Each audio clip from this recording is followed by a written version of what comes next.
অস্বাভাবিক ব্যয় নিয়ে বিতর্কে থাকা জুলাই যোদ্ধাদের আবাসন প্রকল্প অবশেষে দেখছে আলোর মুখ।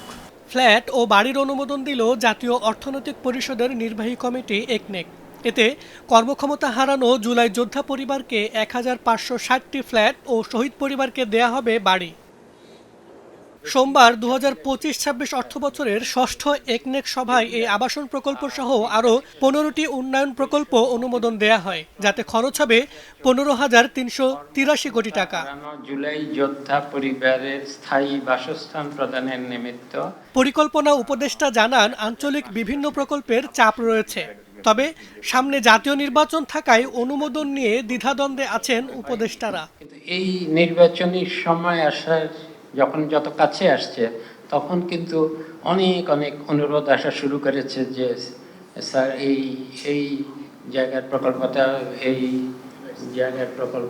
বিবিএস সংস্কার কবে হবে এমন প্রশ্নের জবাবে এই উপদেষ্টা বলেন, পরিকল্পনা কমিশন সহ এখন পর্যন্ত যেসব সংস্কার হয়েছে তা রাজনৈতিক সরকারের পক্ষে হজম করা কঠিন হবে।